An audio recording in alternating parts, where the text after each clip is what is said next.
para o estudo do Livro dos Espíritos. Nós já estamos na pergunta de 923 e a live já é 177. Nossa, quase 200, hein? Estamos na parte quarta das Esperanças e Consolações, capítulo 1, das penas, gozo terrestre, felicidade e infelicidade relativa. A nossa Casa União Espírita Allan Kardec fica na Rua Iviema, 5.565, Dourados, Mato Grosso do Sul. Então, nós elevamos os nossos pensamentos a Deus em prece, pedindo a Jesus, o nosso Mestre, que nesse instante possa derramar sobre nós a sua paz, a sua misericórdia, abrindo a nossa mente para o entendimento cada vez maior, né? Para que a gente possa entender esse legado tão bonito que é a doutrina espírita, né? Que preencha nossos corações, nossas vidas. Que o meu irmão Odilon, que é quem coordena o estudo para nós, seja bastante inspirado nesta noite de hoje. E eu e o seu Maurício, que somos os alunos, possamos aprender bastante. Estamos aqui para isso. Muito bem. Hoje, dia 10 de julho de 2026, vamos continuar com o estudo, então, da parte quarta das Esperanças e Consolações, que nós estamos vendo o capítulo 1, das penas e gozos terrestres, felicidade e infelicidades relativa. A pergunta é a 927, da 900, estamos nessa parte quarta aqui, ó. Felicidade e infelicidades relativas, 927. E vamos começar então nela, né? Quem começa a fazer a leitura e comentário? Posso ler. Ok. Certamente, o supérfluo não é indispensável à felicidade. Mas o mesmo não acontece com o necessário. Ora, a desgraça daqueles que estão privados do necessário não é real? O homem não é verdadeiramente infeliz, senão quando sofre da falta do necessário à vida e à saúde do corpo. Essa privação talvez seja por sua culpa. Então, ele só tem que se queixar de si mesmo. Se for por culpa dos outros, a responsabilidade recairá sobre aquele que a causou. Bom, essa pergunta aí sobre a privação do necessário, né? E falando de ser feliz ou não ser feliz. Então, diz que o homem só é, de fato, infeliz quando ele não tem aquilo que é necessário para a vida. Porque a pergunta foi, então, não é uma desgraça real não ter o necessário? Eu não estou lembrado das perguntas anteriores. A discussão sobre a desgraça, que é real, que não é real, mas aí parece já ser um desdobramento de perguntas anteriores, né? Isso. E ele está dizendo, então, que quando não se tem o que é realmente necessário, então, assim, a pessoa está infeliz. E aí, essa necessidade, essa privação, essa falta do necessário, ela pode ser pela própria culpa. Então, não há do que se queixar quando é pela própria culpa. E pode ser por culpa dos outros, né? Terão uma responsabilidade. Isso aí faz pensar no porquê a pessoa se coloca, pode se colocar, ou pode ser, digamos aí, a vítima de uma situação de falta, de carência do necessário. Ela tem um padrão, ela ela não é previdente, não tem cuidado em ter, em adquirir e quem sabe até em guardar aquilo de que necessita. Tem alguma coisa isso, essa atitude no inconsciente ou não? Tem alguma coisa a ver com um passado dela, com relação à posse e ao uso das coisas materiais? E aí, quando fala dos outros também, né? Se a culpa é dos outros, interessante, né? Que quando a culpa é dos outros, a gente sabe que não há injustiça. E que essa pessoa, se ela está sendo infeliz por falta do necessário, mesmo sendo essa carência causada por outras pessoas, tem uma justiça ali, tem algo a aprender, tem algo a sentir, como que é, né? Quando não se usa aquilo de supérfluo que se tem em favor dos outros. Porque a pessoa poderá meditar, poxa, se eu tive tanto, se eu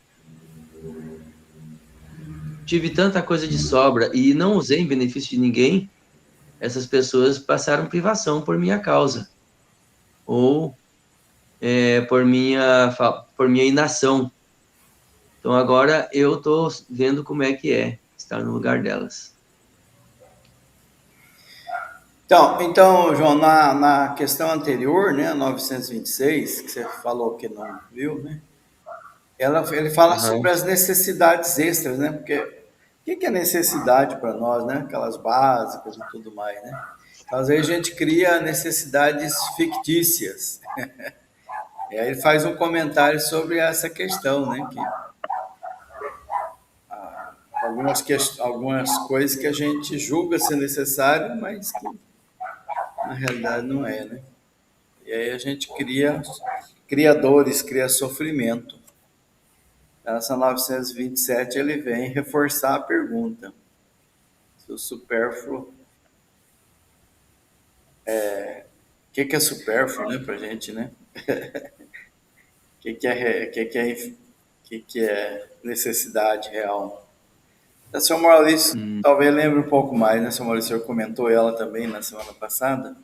Então, eu estou repetindo. O que fala do supérfluo, depois fala que o supérfluo, aí onde comenta, né? Então, se o supérfluo é aquele, ou seja, então aquele que tem o necessário não deveria reclamar, né? Porque o supérfluo não é indispensável à felicidade, mas mesmo o que acontece, não acontece com o necessário. Então, quer dizer que o necessário é uma condição de ser não infeliz. Então, ou seja, se falta necessário, seria infeliz. Só que é interessante que ele coloca assim, né? Ele fala que o homem não é verdadeiramente infeliz, senão quando sofre a falta do necessário à vida e à saúde do corpo. Ele coloca que a vida e a saúde do corpo tem razão, né? De o homem trazer infelicidade. Essa privação talvez seja por sua culpa. Se é por sua culpa, ele tem de queixar de si mesmo, né? Agora, se for culpa de outro, a responsabilidade recairá sobre o outro. Então, ele mostra para nós isso. Então, que talvez a única pequena razão que teria quando falta o necessário à vida e à saúde do corpo. Mas nós entendemos que mesmo assim, para os espíritos mais preparados, mesmo quando falta condições, a própria vida, né? Tem pessoas que faltam muita coisa do corpo, que não tem o corpo, não tem a saúde do corpo, mas consegue ser feliz mesmo sem a saúde do corpo, né? Mesmo sem esse necessário, porque ainda vai mais longe, né? Porque acho que a felicidade ela não está no que a gente tem, que a gente possui, né? Mas está no estado da alma, no estado de alma, né? O estado de espírito que é o que vai mandar, vai indicar, vai estabelecer que nós somos felizes ou não. É isso que vai determinar. Não é a quantidade de dinheiro, nem a posição social e, às vezes, nem a saúde. Tem pessoas que conseguem mesmo, com vários problemas de saúde, ser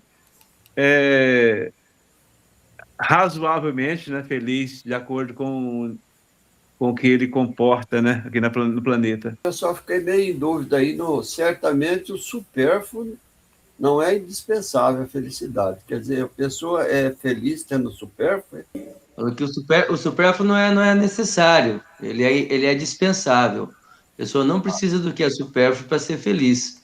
E aí a questão que o Allan Kardec colocou, mas e quando falta realmente o necessário, que não é o supérfluo, é o que realmente falta. Então isso não é uma desgraça real, não essa desgraça não é uma desgraça real. Ele falou, a pessoa é infeliz mesmo quando lhe falta o necessário para a manutenção da saúde do corpo, da vida e da saúde do corpo. Vamos lá. Pela especialidade das aptidões naturais, pela a especialidade das aptidões naturais, Deus indica evidentemente nossa vocação neste mundo. Muitos dos males que não vêm por não conseguirmos essa vocação, eu acho que aqui é uma pergunta, muitos dos males não vêm por não conseguirmos essa vocação? É verdade. E, com frequência, são os pais que, por orgulho ou avareza, fazem os filhos sair da via traçada pela natureza. Por esse deslocamento, compromete a felicidade deles. Eles serão responsáveis por isso. E aí continua 928A. Isso. Quer comentar essa ou vamos fazer a leitura da outra? Vocês é que sabem. Que está se referindo aí mais àqueles casos, né, que já não é mais tão frequente como foi, de os pais escolherem a profissão dos filhos. Isso, quais aptidões eles deverão desenvolver e o que é que eles deverão praticar na vida, né? Com aquele interesse no status familiar, com aquele interesse no conceito que o filho vai ter na sociedade, né? E é muito melhor que ele seja um profissional liberal, é muito melhor que ele seja alguma coisa assim, do que ser um simples trabalhador de alguma outra área, um simples servidor, né, de alguma coisa, que de simples, muitas vezes não tem nada, né?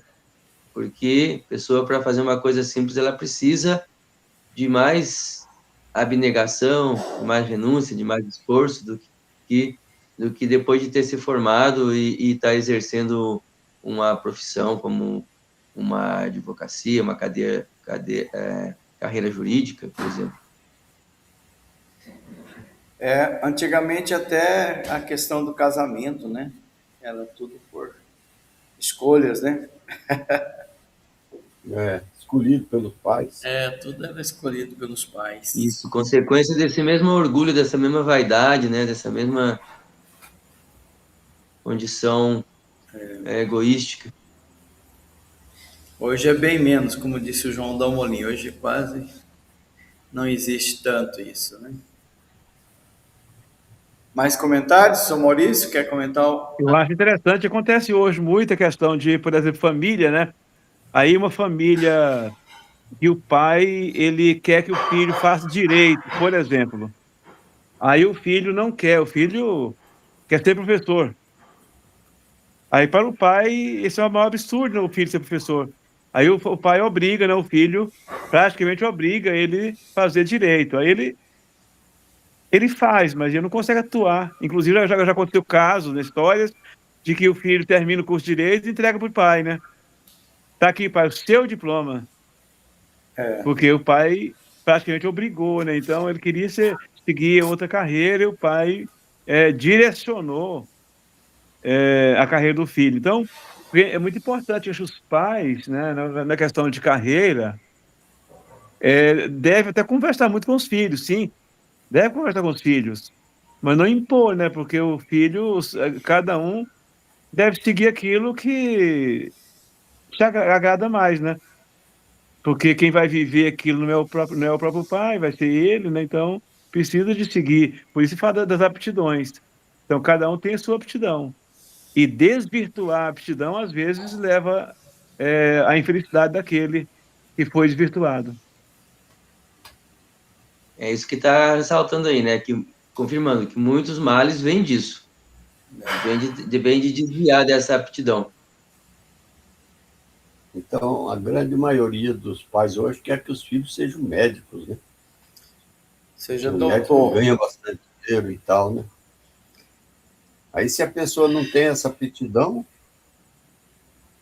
às vezes se forma médico porque era a vontade do pai, não vai dar um bom profissional.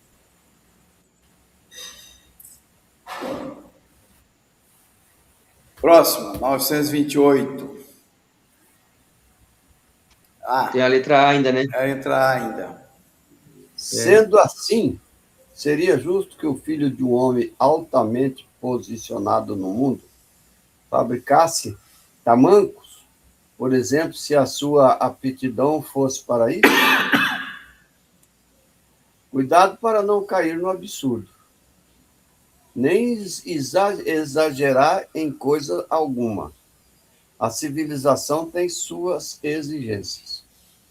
Porque o filho de um homem altamente posicionado, como você diz, teria que fabricar tamancos se ele pode fazer outra coisa. Ele poderá sempre se tornar útil na medida da sua capacidade, de suas capacidades, desde que não sejam aplicadas no sentido contrário. Assim, por exemplo, em vez de mau advogado, talvez ele desse um bom mecânico, etc, etc. O deslocamento dos homens para fora da sua esfera intelectual seguramente é uma das causas mais frequentes da decepção. Na inaptidão para a carreira abraçada, é uma fonte inesgotável de reserva. Depois, o orgulho, vindo se juntar a isso, impede o homem fracassado de procurar recursos numa profissão mais humilde. Eles mostram o suicídio como o remédio supremo nosso. O deslocamento dos homens para fora da sua esfera intelectual seguramente é uma das causas mais frequentes da decepção. A inaptidão para a carreira abraçada é uma fonte inesgotável de reversos. Depois, o orgulho vindo se juntar a isso impede o homem fracassado de procurar recursos numa profissão mais humilde. Eles mostram o suicídio como um remédio supremo para escapar do que ele acredita ser uma educação moral o tivesse elevado acima dos tolos preconceitos do orgulho, mas seria apanhado de surpresa. Aí a gente vê muitas pessoas com depressão, não é? Quer dizer que ele talvez já tivesse tendência para ter depressão, mas o fato dele não fazer aquilo que ele quer acelera mais o processo, né? E alguns chegam ao ponto de ter suicídio. Isso, aí reflete uma espécie de pressão, né? Pressão social sobre o indivíduo, que ele nem tem coragem de procurar uma coisa mais humilde, porque vai ser ridicularizado. Ah, você está trabalhando nisso? Você tá, nem vai chamar de trabalho, vai ridicularizar a pessoa, né? É isso mais ou menos aí que dizia que acontecia no tempo de Allan Kardec.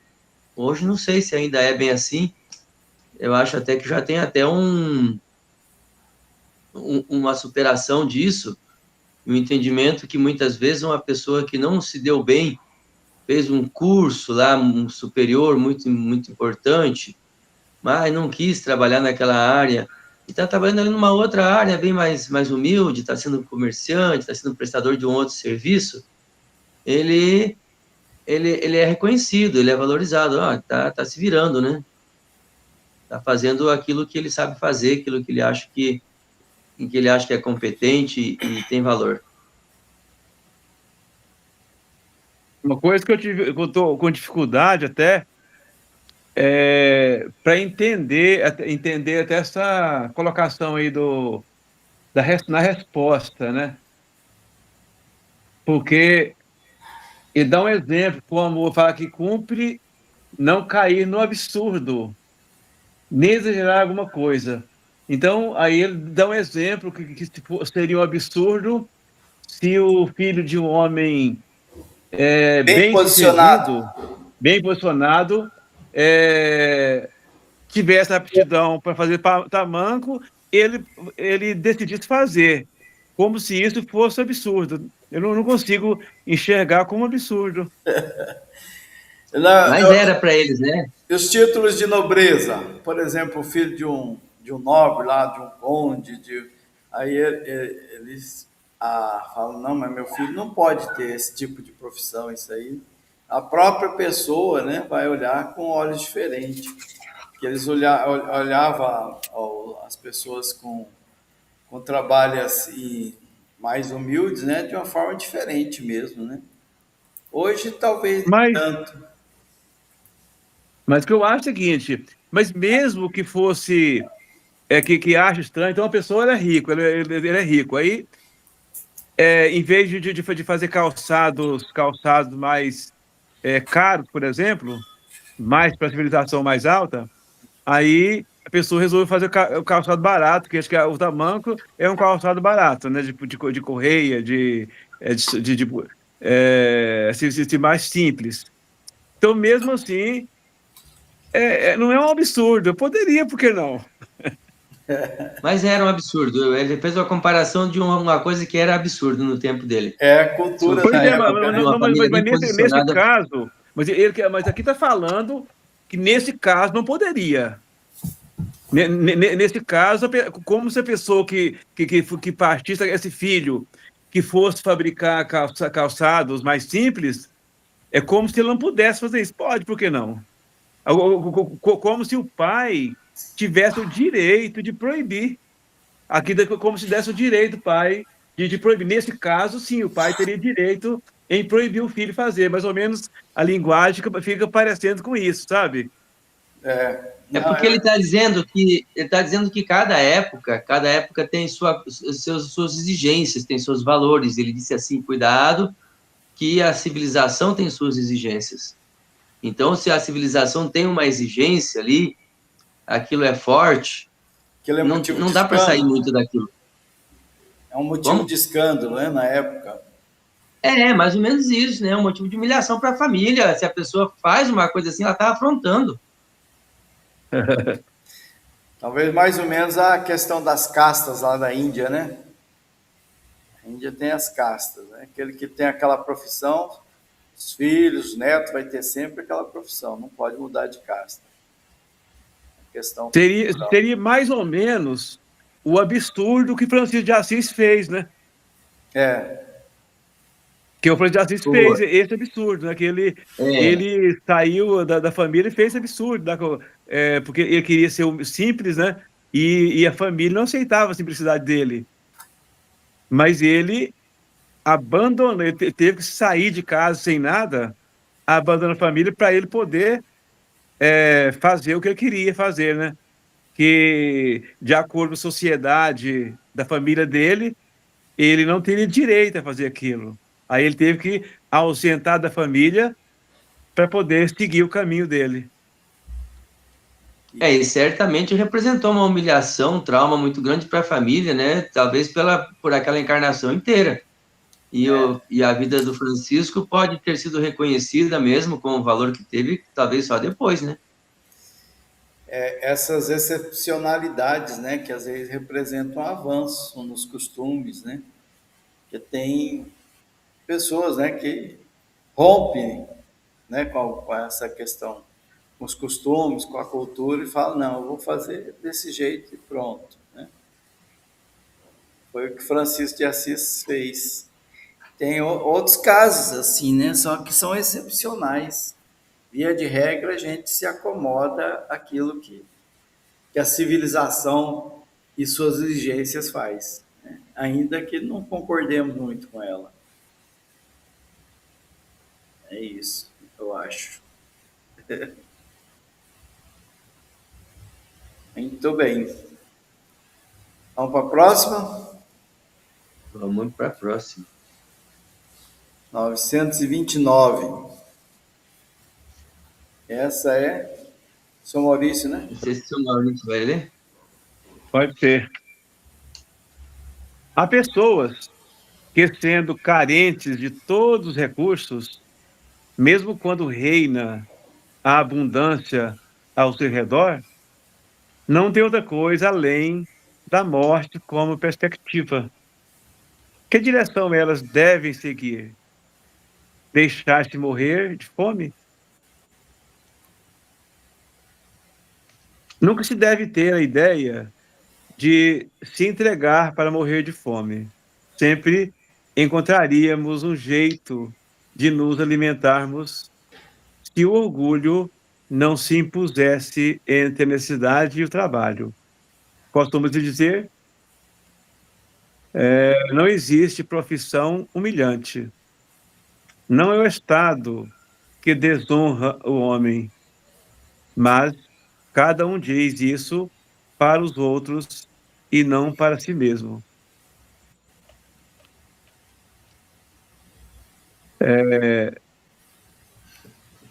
Esse caso aqui, quando fala da questão de deixar-se morrer de fome,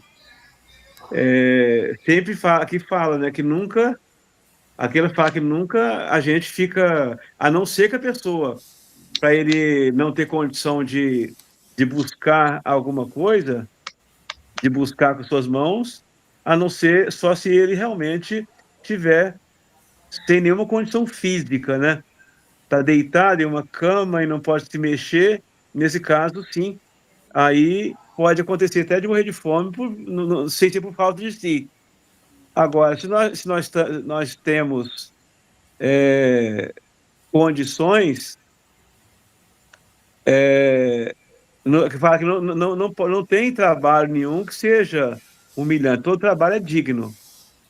E aqui ele fala, né, que há pessoas que, sendo carentes de todos os recursos, mesmo quando reina a abundância ao seu redor, não tem outra coisa além da morte como perspectiva. Então, acho, para mim não tem mais jeito, agora eu vou morrer.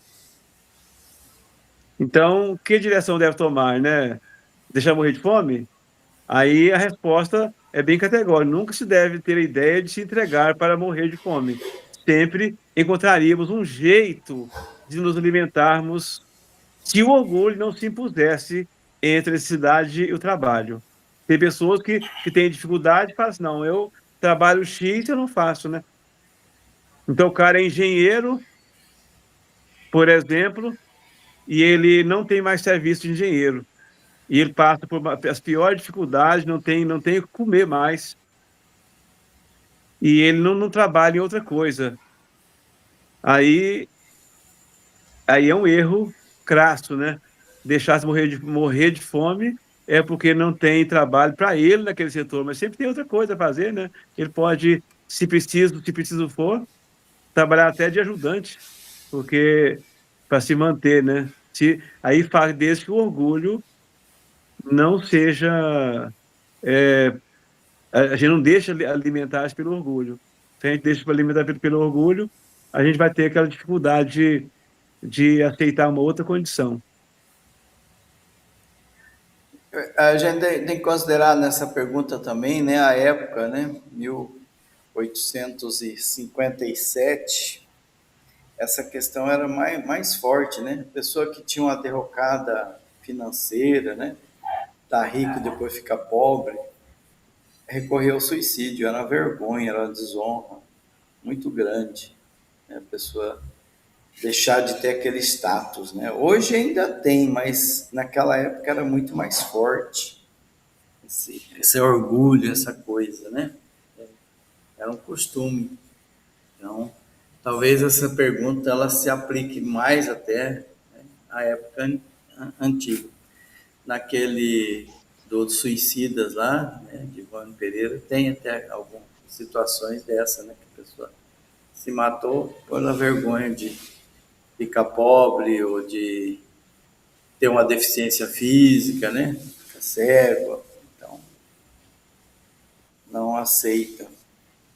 Mas ele lembra aqui que é o orgulho, né, que faz isso. Não é desonra. Não é desonra. Desonra é a gente que acha que é desonra em determinadas situações.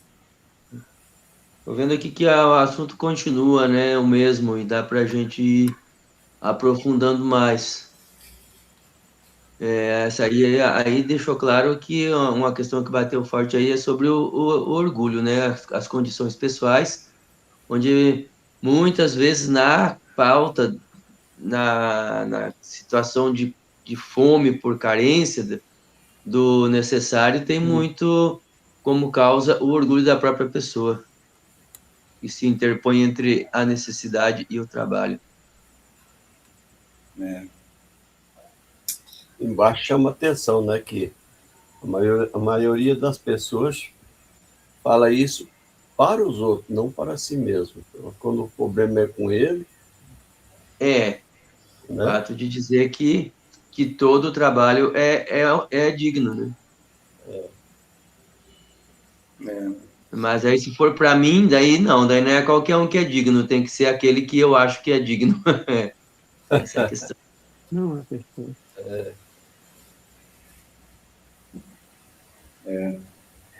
930. Vamos lá. 930. É evidente que, sem os preconceitos sociais, pelos quais o homem se deixa dominar, sempre se acha um trabalho qualquer que pudesse ajudar a viver, ainda que deslocando-se da sua posição. Ainda era muito forte nessa questão da posição social. É. E isso era muito fixo, porque logo ali um pouco atrás, e mesmo até chegando à época de Kardec, a sociedade era formada de classes, onde não eram classes, eram chamados estamentos, onde você nascia numa posição e você morria naquela posição, nunca mudava dela. Mas entre os que não têm preconceitos ou que os põem de lado, não existe pessoas que estão na impossibilidade de sustentar suas necessidades. Pergunta. Mas entre os que não têm preconceito ou que os põem de lado, não existe pessoas que estão na impossibilidade de sustentar suas necessidades em consequência de doenças ou de outras causas independentes da vontade delas? Então, né? Numa sociedade organizada segundo a lei do Cristo, ninguém deve morrer de fome. Bom, aí ele está respondendo levando em conta que pode por doença, pode por outras coisas, né? A pessoa vir a passar carências. Então, numa sociedade cristã, isso não é admissível. Sociedade realmente cristã, né? Seguidora dos preceitos de Cristo, é lógico, né? Porque a expressão o reino de Deus e a sua justiça é exatamente o que os apóstolos colocaram em prática nas comunidades, nas primeiras comunidades cristãs, onde havia a igualdade, havia a colocação de tudo em comum, onde as próprias pessoas que tinham propriedades de valor, como diz lá, colocavam tudo aos pés dos apóstolos, né, e nada ficava para si, tudo era para a comunidade. Seguindo a leitura, com uma organização social sábia e previdente, o homem só sentirá a falta do necessário por sua própria culpa. Bom, aí nós temos uns exemplos bem claros hoje em dia, né? Sobre o supérfluo e o necessário, nós temos o exemplo claro das pessoas que recebem uma aposentadoria de um salário mínimo ou LOAS. E aí, por vontade de ter alguma coisa, ou seja, por imprevidência, por uma ambição, até uma vaidade, fazem um empréstimo consignado que engloba mais da metade, muitas vezes, daquele benefício, e depois vão passar necessidade. Passar necessidade porque não tem mais aquele salarinho que era exatamente para não passar necessidade. Porém, suas próprias faltas são frequentemente o resultado do meio onde esteja colocado. Quando praticar a lei de Deus, ele terá uma ordem social fundada na justiça e na solidariedade. E ele mesmo também será melhor. Bom, então, ele aí é o homem, né?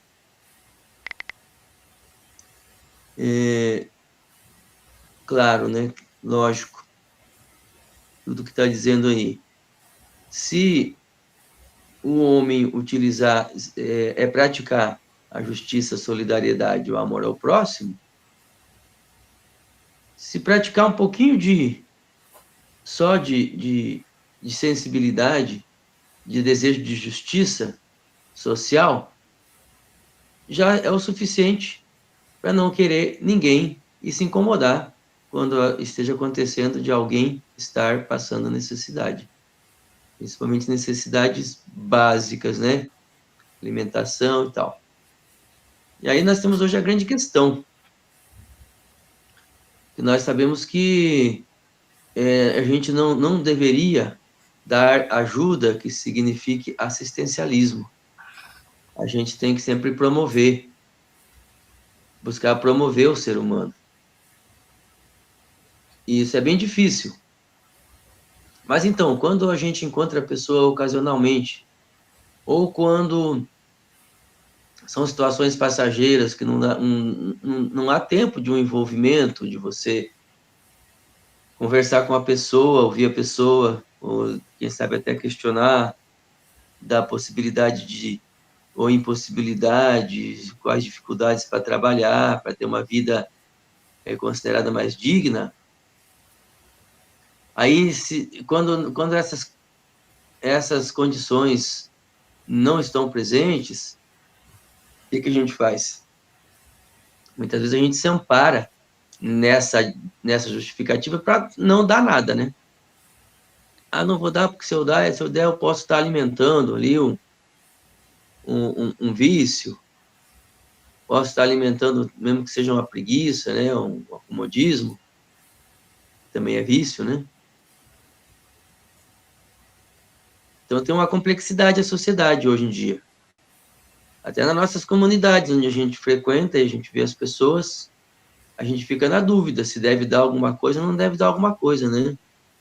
E a gente encontra pessoas eternamente pedintes, que cresceram, inclusive foram participantes da nossa evangelização há 20 anos, e hoje são pedintes de rua. De rua, ou moram em algum lugar, mas quando enxergam alguém conhecido, nossa, não dá para você comprar para mim ali no mercado, tal coisa.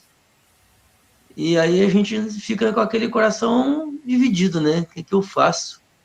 São as dificuldades que nós vivemos. Em 1993, João, por quais indícios podemos reconhecer uma civilização completa? Essa que é aquela pergunta. É uma pergunta um pouquinho longa, né? Vocês a reconheceram pelo Sim. desenvolvimento moral, diz aqui. Então, eu fico pensando assim, né? Quando nessa questão que nós fizemos agora,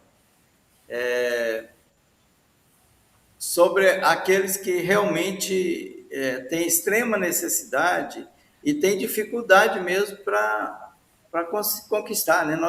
Hoje até a gente não vê mais, né? Mas eu lembro assim que na minha infância, adolescência, né? A gente, mais na adolescência, né? Que eu tomei conhecimento da televisão lá em 1973, né? Não existia televisão até então para gente. E aí, então, a gente via aquelas pessoas né, na revista Manchete, Cruzeiro, né, lá da África, morrendo de fome, né, esquálida, que não tinha mesmo condição. E não é longe, aqui no Brasil também é o Nordeste, né, nosso Nordeste aqui, as pessoas, as crianças morriam, né, de fome e sede, porque não tinha mesmo. A dificuldade era muito grande mesmo, né? E então são a questão que a pessoa passava mesmo necessidade e tinha muita dificuldade mesmo para se virar, né? Para conseguir algum trabalho, alguma coisa para poder se manter. Falando assim, né? Dessas situações assim, mais de maior peso, né?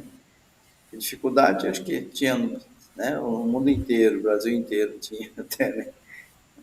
Não é mais que hoje até, né? Hoje diminuiu bastante isso. Então, aí ele lembra aqui, né, que o alimento existe, né, para todo mundo. A questão é que a gente que não reparte, né? O egoísmo sempre. O egoísmo. E ainda hoje isso acontece. Alguém mais? Vamos para frente. Aqui atrás vem gente. Vamos para 931, então. Por que na sociedade as classes sofredoras são mais numerosas do que as classes abastadas? Por que na sociedade as classes sofredoras são mais numerosas do que as classes abastadas? Nenhuma delas é perfeitamente feliz. Matou, né? E o que julgo ser a felicidade, muitas vezes, esconde aflição pungente. O sofrimento está por toda parte. Entretanto, para responder ao teu pensamento, direi que as classes, a que chama sofredoras, são mais numerosas, porque a terra é um lugar de expiação. Quando o homem tiver feito dela a morada do bem e dos espíritos bons, ele não será mais infeliz, e ela será para ele um paraíso terrestre. Uma das coisas é que a Terra aqui é de provas e expiação, né? E a outra é que não é o dinheiro que traz felicidade, nem a abastança. Eu tenho uma família rica, mora ali numa mansão, mas se você entrar na vida deles, você vai ver quanto drama, quanto sofrimento já passaram, né? O pai lá vai lá, compra uma Ferrari e dá para o filho sai para a rua aí fazendo cavalinho de pau, quebra a perna, a coluna, fica numa cadeira de roda, ou então entra na droga. Ixi, tem muita coisa. E de mais a mais, aí vai chegando no final da vida, vai tendo alguns problemas também. Que para nós aqui é infelicidade, a gente sabe que não é, né? Mas para nós aqui é. A velhice com ela arrasta doença, arrasta dor, arrasta enfermidade. Então a gente vai ver que na verdade ninguém é totalmente feliz. A felicidade não é deste mundo, né? O Evangelho fala assim. Então, essa proporção entre as classes aí, está dizendo que ela é natural nessas alturas do estágio evolutivo da Terra, porque nós estamos ainda numa fase evolutiva de provas e expiações, e por isso nós é adequado para a nossa evolução viver nessas classes, pertencer a essas classes, né? Classe social menos favorecida materialmente, né? Principalmente de forma material, o que acaba digo de certa forma, né, não absolutamente, limitando o acesso cultural e intelectual. Essa questão, porque a Terra é um lugar de expiação, né? A gente tem que considerar o que foi dito nas questões anteriores também, né? Eu entendo. As questões anteriores e o finalzinho dessa resposta também, né? Diz assim: quando o homem tiver feito dela a morada do bem. Então, a infelicidade nossa é por conta dessas questões, né? Que a gente aqui predomina o mal, a Terra predominantemente é o mal aqui, né? Isso aí a gente estudou lá no comecinho, no livro dos Espíritos. Quando alguém aqui começa a ir para o lado do bem, do amor, da bondade, essa infelicidade, ela deixa de ter né, essa importância que, né, de sofrimento, ele reduz. Então, não é o fato de ser rico ou pobre, ou de pertencer a essa ou aquela classe social, mas é o fato do egoísmo mesmo, né? E eu entendo também que isso é uma forma também de a gente não se acomodar, né? Não se conformar com isso. Nós somos instrumento de mudança também dessa sociedade tão injusta, né? Que das classes, a classe sofredora, eu diria, não, a classe mais pobre é maior, né? A classe que tem menos é maior, né? Então, até na pergunta, né, diz as classes sofredoras são mais numerosas. Ele questiona, né, será que é mesmo, né? Porque as classes, considerando só as posses, né, dos bem material, todos sofrem, né? Mas o desafio para a classe pobre é maior e tem muito a ver com o egoísmo nosso, né? O egoísmo da nossa sociedade, né? Tem a ver com as políticas sociais, tem a ver com o governo, tem a ver com a política, tem a ver com tudo isso. Tudo isso leva a essa situação. A gente vai mudar essa forma de viver, né? Viver melhor, quando nós mudarmos também essa forma de ver as relações sociais, a justiça e tudo mais, né? Às vezes, seu Maurício e eu, a gente vai conversando, a gente fala assim, acho que o sistema de governo é ideal, talvez, né, para nós, não ideal, mas o futuro, né, que vai melhorar, é o que está no nosso lar, né, que tem ali um sistema de governo que mostra, né, uma certa justiça social, né, para um e para outro. Mas a gente ainda está meio distante disso aí, né, a gente vê que o egoísmo é muito forte. Tem mais.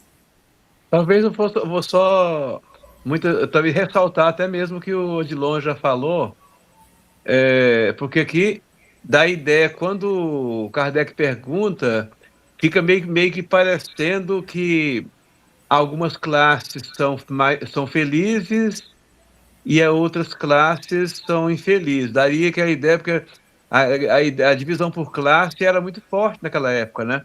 Então tinha os nobres, aí assim por diante, os plebeus, e tem muitas classes intermediárias. Então, aí fica bem parecendo que das classes mais altas eram felizes, e das classes mais baixas, que compõem o maior número de pessoas, eram mais infelizes, né? E ele responde, né, que nenhuma é perfeitamente feliz. Ou seja, em todas as classes há sofrimento, há infelicidade. Então, aí ele aquelas que às vezes a classe alta não percebe que está sofrendo, mas lá interiormente vai sondar o íntimo de cada um, de quanto sofrimento não está ali. O rei, né, o presidente da República, o rei, né, e assim por diante, o mandatário de uma nação, e a sua família, muitas vezes sofre muito para valer.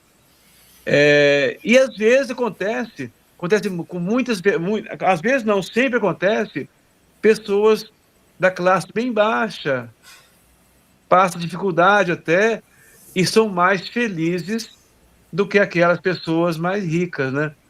Porque nós sabemos que a felicidade, ela é uma coisa muito interna, né? Muito interior, que uma pessoa que falta tudo financeiramente, às vezes é feliz, enquanto o outro que tem tudo é infeliz, né? Então, isso varia muito. Porque aí depois eu resumo aqui, né, que a Terra é um planeta de provas e expiações, por isso acontece de o sofrimento ser maior. Mas quando a Terra for transformada, que nós, né, já formos espíritos do bem, aí a infelicidade deixar de existir, né? E nós vamos ser, como fala aí, ele fala que o paraíso terrestre, porque não haverá mais infelicidade. Ou pelo menos a infelicidade vai reduzindo e a felicidade vai aumentando. É isto. Nosso horário. Orlando, Aí você sim, quer comentar? vamos encerrar, né, irmão? Então tá. Ainda continua depois. Você não quer fazer a prece para nós, mano? Você Posso? falou pouco. Falei pouco, hein? Então tá. Gratidão a Deus. Gratidão a Jesus, nosso mestre. A espiritualidade amiga que nos acompanha, nos orienta. Aqueles que trouxeram esses ensinamentos, né? Allan Kardec, os espíritos. Que esses ensinos, esses aprendizados nos motivem a mudar, né? A nos mexer para que a sociedade nossa se transforme, que a nossa sociedade seja mais amiga, mais justa, mais cristã. E que o Cristo, o amor do Jesus esteja presente no coração de cada um de nós e principalmente no coração dos governantes, né, das pessoas que decidem por muitos, que eles possam abrandar os seus corações e possam pensar no coletivo, né, que todos possamos ver a sociedade humana como uma família universal preconizada por Jesus lá atrás. Possamos nos ver todos como irmãos, como próximos. A sua paz, Senhor, seu amor permaneça entre nós sempre. Que assim seja. Graças a Deus. Sim, seja. Graças a Deus. Estou bem.